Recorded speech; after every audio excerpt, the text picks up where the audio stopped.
Good evening and welcome to Poland Daily News. I'm Nicholas Richardson. We have already become accustomed to the changes of opinion of politicians in the Tusk coalition, but it's been a long time since we have seen anything like what has been done by politicians of the new government after the current leadership of the Ministry of National Defence received the first of the state-of-the-art American F-35 Hussar aircraft. Opponents of the purchase, today posing as supporters of the project, failed to remember that the purchase was only possible thanks to the actions of Polish President Andrzej Duda and the head of the Ministry of National Defence in the government of Mateusz Morawiecki, Mariusz Błaszczak.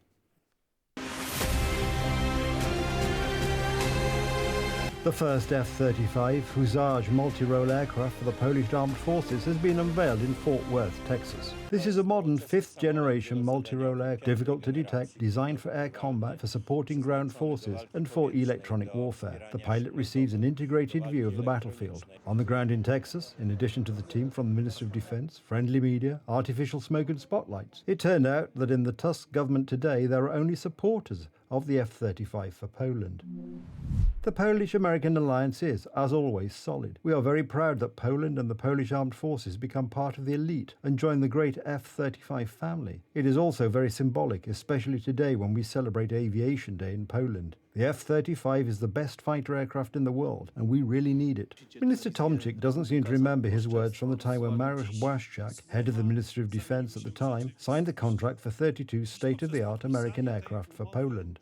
The aircraft is more expensive than for Denmark, with no information about the training system, no information about simulators and technical conditions. Instead, we have the world's first unique and undetectable offset. In the name of propaganda, we overpay, we don't take advantage of the opportunities, and we don't fully know what we are buying. Of course, I'm disturbed by the hypocrisy of those who criticized me when I signed this contract, and now they travel to Texas to say what a great aircraft it is. Earlier in 2019, during President Andrzej Duda's visit to the United States, after meeting Donald Trump, an F-35 flew over the White House, and in Poland, the discussion about the purchase of this aircraft began. Like mushrooms in the rain, in the ranks of the then opposition, critics of the project emerged. The Ministry of Defence cannot afford such a purchase. Unfortunately, I have been in situations like this. When one of my subordinates proposed such a solution to introduce this type of aircraft into our armaments, he was dismissed from his official position. Now retired, the general and senator of the Szymon Hołownia movement says, "It's hard to think of a better gift that was presented today to all the soldiers who serve in the Air Force." There were more so-called supporters of the F-35 for Poland when 4 years ago the head of the Ministry of Defence, Mariusz Błaszczak, signed a contract with the Americans for 32 F-35A planes for $4.6 billion. The former deputy head of the Defence Ministry from the Civic Platform PSL government, Czesław Mroczek, wanted to refer the purchase of the superplanes to the Supreme Audit Office. These people who 4 years ago criticised everything in sight must now bow low and say that these purchases implemented by Law and Justice by Prime Minister Błaszczak were very good. With the acquisition of the F-35, Poland enters the elite club of owners of this ultra-modern combat machine. There are about 1,000 such aircraft in the world in 8 countries, the closest allies of the United States. The question is, would today's Tusk coalition succeed in joining the ranks of super aircraft owners? The entire Civic Platform is a grouping of the German option, and this also has consequences for defence, because this is a grouping that criticised US orders because it preferred that we buy from the German arms industry. The F-35 is designed to work with other American equipment, such as HIMARS missile launchers, which the Law and Justice government has ordered 500. The problem is that aside from the equipment acquired by the Law and Justice government, somehow there is no political will in today's Ministry of Defence for the Polish military to obtain more armaments from the United States. Radosław Jankiewicz, TV Republika. Earlier today, Polish Deputy Prime Minister, head of the Ministry of Defence, Władysław Kosiniak-Kamysz, met United States Defence Secretary Lloyd Austin. As announced by the head of the Ministry of Defence, the meeting concerned Polish-American cooperation, security guarantees and military equipment purchases. Poland, a NATO country that shares a border with both Ukraine and Russia, is a staunch ally of the Ukraine and has purchased F-35 aircraft, Patriot missile systems and Abrams tanks from the United States in a drive to modernize its armed forces and diversify away from Russian suppliers. Poland has always understood that Putin's war of choice in Ukraine threatens our shared security. And the United States and Poland, along with our allies and partners, stand together for a free and sovereign Ukraine. Poland has shown exceptional leadership on Ukraine, including providing vital logistics support and substantial security assistance. That has helped Ukraine defend itself against the Kremlin's assault. During the visit to Pentagon Chief Lloyd Austin, Polish Defense Minister Władysław Kosiniak-Kamysz ensured Warsaw's commitment to Ukraine and thanked the United States for its support to its NATO allies in the face of Russia's war in Ukraine. As the NATO frontline state, we are facing growing threats related to unprovoked Russian invasion of Ukraine and hostile action on the border with Belarus. Poland, similarly to the US, is fully committed to continuing support for our eastern neighbor, ensuring that Ukraine wins this war. We'll discuss how to tailor our support to Ukrainian needs in the best possible way. No single country can face this threat alone, and we truly appreciate US firm commitment to defending NATO allies. The Polish leader's visit to the Pentagon comes a day after United States defense contractor Lockheed Martin rolled out its first F-35 fighter jet made for the Polish military in Fort Worth, Texas. Russia's invasion of Ukraine in 2022 has made defense a top priority for members of NATO's eastern flank, and Poland has ramped up spending to around 4% of its GDP this year as it looks to boost its armed forces.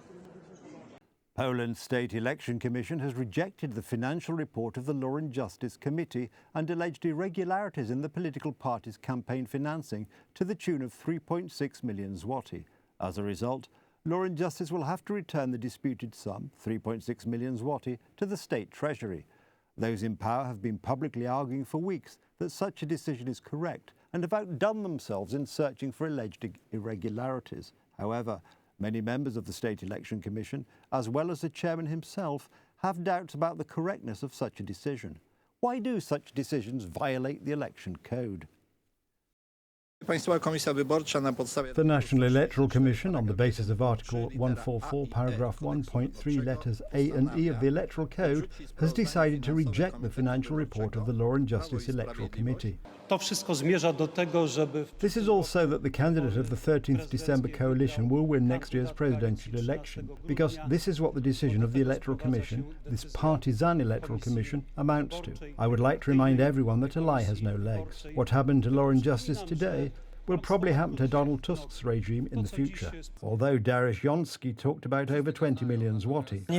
Irregularities amounting to almost 23 million zloty. The State Election Commission counted more than 3.5 million zloty in irregular expenses. As a result of the violation, which the National Election Commission found to be over 1%, this subsidy will be reduced by 10 million zloty. In the next 3 years, this party will be deprived of this subsidy. However, there are many doubts about this decision within the National Electoral Commission itself. This group of specialists from Berek, and I say this to Prime Minister Tusk, has no idea about the basic principles of the election code. But why does the State Electoral Commission make political decisions? Because the political pressure was enormous, and for several weeks. If the State Election Commission passes by these hundreds of examples of money wasted and spent on political campaigns, I think it will be the worst signal before the coming elections. The election code mandates absolute rejection of a financial report if funds raised, accepted or expended in violation of the law exceed 1% of the committee's total funds. Certainly, just the documentation sent from here, from the Government Legislation Centre, should be enough 100 times over compared to those decisions from years ago to take ruthless steps against the perpetrators of this. I don't have a shadow of a doubt. The questioned funding must be within the framework of the election campaign. So in the case of reports on last year's elections, only the period from the 8th of August to the 13th of October 2023 is to be investigated.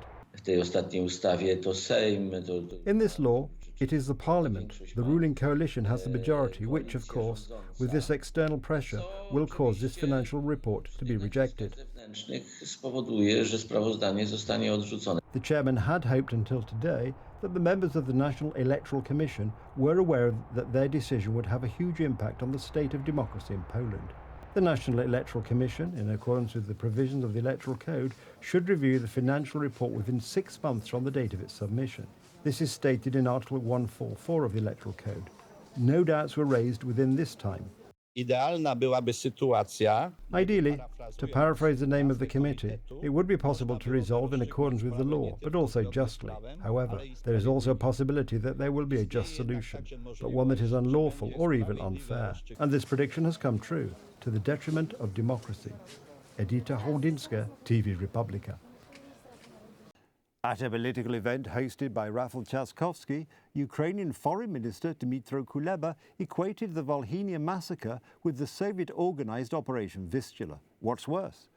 The head of Polish diplomacy, Radosław Sikorski, who was present on the stage, did not react in any way to those outrageous words. One thing is for sure, such words harm both Polish and Ukrainian interests.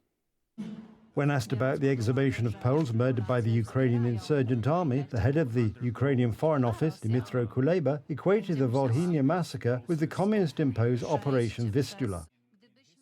If we were to start digging into history today, the quality of the conversation would be completely different, and we could go very deep into history and accuse each other of the bad things that Poles did to Ukrainians and Ukrainians did to Poles. The Ukrainian minister equated the resettlement of the mainly Lemko population living in Poland, organized and carried out by the communists, with the brutal murder of more than 100,000 Poles. The reaction of Minister Sikorski, who uncritically accepted Minister Kuleba's outrageous words, is also shocking. He only commented on the matter the next day, virtually repeating the words of his Ukrainian counterpart.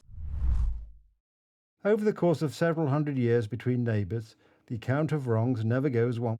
This situation shows the policy of the government of Donald Tusk. The Institute of National Remembrance has been demanding for years that our murdered compatriots be buried with dignity. The current governing coalition has done nothing in this matter. He is very strong in the mouth when he writes things on Twitter, but apparently lacks courage when he has to do it in person, because he should at least have entered into a rhetorical argument with Minister Kuleba here. Minister Kuleba's words are all the more scandalous because Poland was not a sovereign country after the Second World War. All the decisions were made in Moscow. Any complaints about Operation Vistula should be addressed to Moscow. It should be remembered that this was the deportation of Polish citizens of Ukrainian nationality from the territory of Poland, which was conquered and controlled by the Soviet Union. The situation was quite different in the case of the Volhynian massacre. It was a genocide perpetrated by Ukrainian nationalists. Poles were murdered in a barbaric way. Many villages were wiped off the map. To this day, the remains of Polish civilians lie in unidentified open fields. The Institute of National Remembrance has been sending requests for exhumation for years, and these requests are either denied or ignored. For many years, the United Right government has been striving for the commemoration and dignified burial of our citizens murdered in Volhynia. President Andrzej Duda and former Prime Minister Mateusz Morawiecki have been there many times.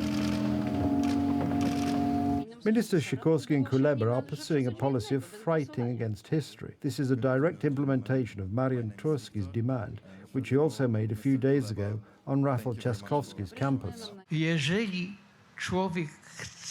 If a person wants to live normally, to think about the future, he must not give in to the terror of memory. If we don't take care of our history, others will. Playing on the divisions between Poles and Ukrainians is to the advantage of both the Russians and the Germans. Minister Kuleba, knowingly or not, is harming our common interests.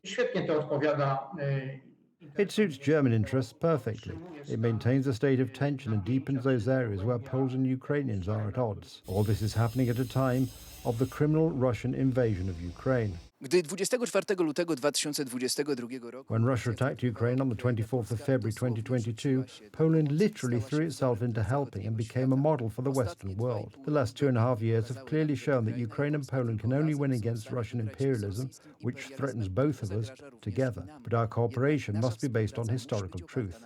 Paweł Błoch, TV Republika. Paweł Błoch, Republika. That's the news. Thank you for watching, and from me, it's have a good night and a better tomorrow.